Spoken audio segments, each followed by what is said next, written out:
So, what if, starting tomorrow, every single car had to drive itself? Just picture it. You get into your car, maybe spill some coffee.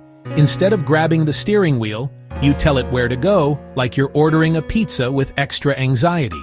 We're not talking about an optional feature. We're talking mandatory. The government passes a law, and suddenly, human driving is illegal, like owning a tiger as a pet. The idea is simple and terrifyingly complex. Every vehicle on the road, your sensible family sedan, that giant truck hauling a questionable amount of mayonnaise, all controlled by a computer. They use lots of sensors. They use cameras. They use clever software. They see everything. They talk to each other.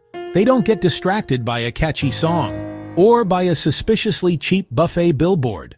This isn't sci-fi anymore. The tech is practically knocking on our door, holding a pamphlet, asking if we've thought about our transportation salvation. The debate isn't just, can they drive themselves? It's, should they?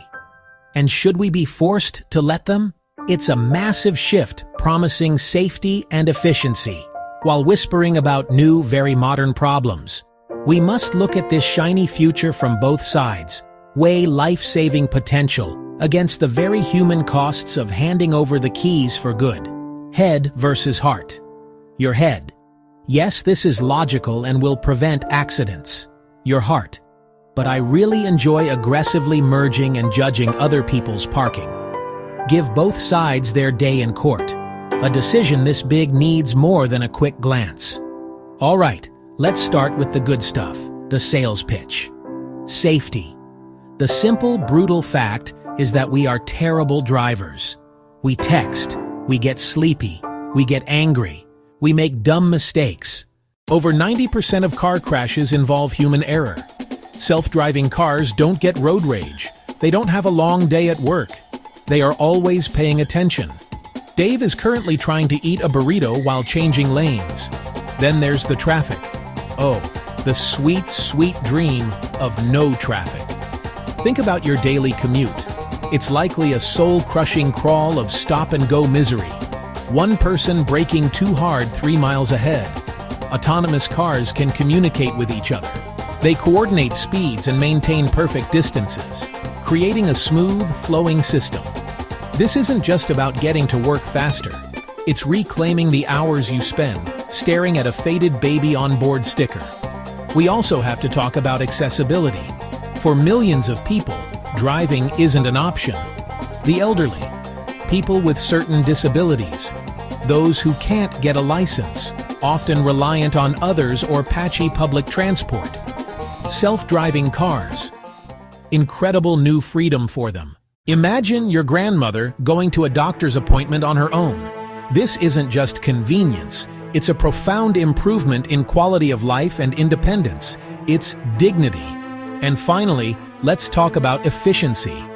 Self-driving cars are programmed for efficiency. They accelerate smoothly and brake gently.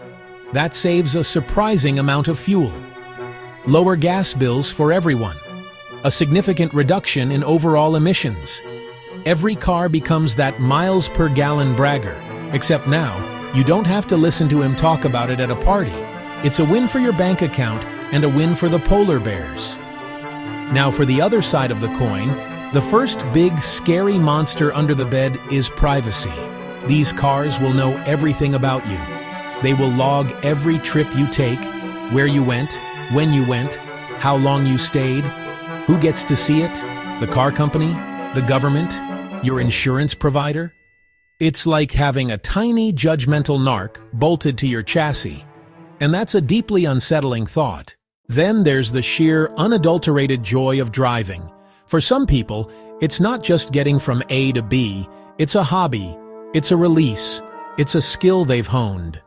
Think of someone who spent years lovingly restoring a classic muscle car. In this mandatory future, that car is just a very loud, very expensive lawn ornament. Outlawing human driving takes away a fundamental freedom of movement and control. It's like telling a chef they can only use a microwave. It gets the job done, but strips the art and passion. We also have to consider the ethical nightmares. These aren't hypotheticals. They're programming problems. Imagine a car choosing between hitting pedestrians or harming its passenger. Who makes that call? A programmer in Silicon Valley? A government committee? Prioritize the young over the old? Make a cold utilitarian calculation? These are questions with no easy answers. Forcing one universal rule onto every car is a moral minefield. And finally, what happens when it all goes wrong? Let's dig a little deeper into one of the biggest and most immediate problems: jobs. Millions of people drive for a living. Truck drivers, taxi drivers, Uber and Lyft drivers, delivery people, bus drivers. In a world of mandatory self-driving cars, those jobs don't just change, they evaporate. Overnight. This isn't a gradual shift, it's an economic earthquake. What happens to all those people and their families? Simply saying they should learn to code is not only insulting, it's a completely unrealistic solution to a massive societal disruption. Let's circle back to data privacy. It's a really big deal. Your car would generate more data than your phone. It would know your routine.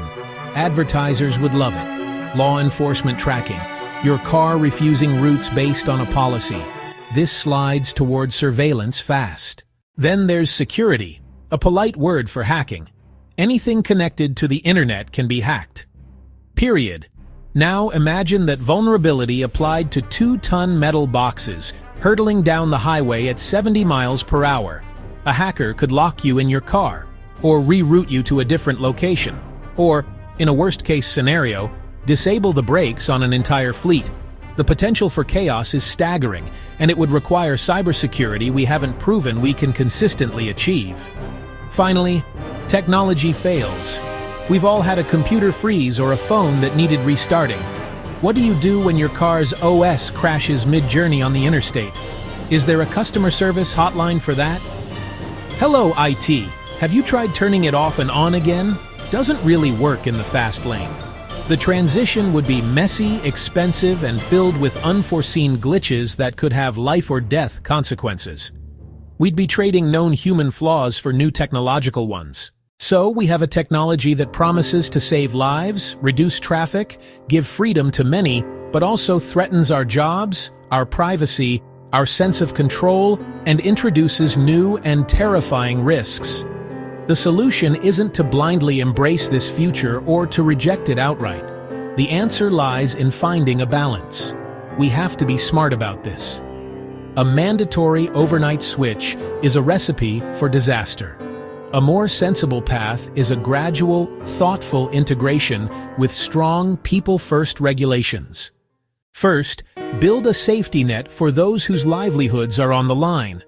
Governments can't just stand by while millions of jobs disappear. Invest in job retraining programs and provide financial support for displaced workers. We need ironclad laws to protect our privacy. Location data should belong to individuals, not corporations. Strict limits on access and purpose, and severe penalties for misuse. Standards for safety and security must be extremely high. Test, retest, test again across every conceivable condition. Only then consider widespread deployment, let alone mandates. Companies must be transparent about their software and ethical choices. Society needs a broad, public conversation about these dilemmas. These aren't decisions for a handful of engineers alone. The rules of the road should be decided by everyone who uses it. New technology should serve humanity, not the reverse. Self-driving cars could make our world dramatically better, but only if we steer development with wisdom and foresight, instead of asking, what if every car drove itself tomorrow? Ask instead, how can we introduce this technology in ways that are safe, fair, and truly beneficial for everyone? The future of driving is coming, but we can still decide what it looks like. Let's not fall asleep at the wheel while we still have our hands on it.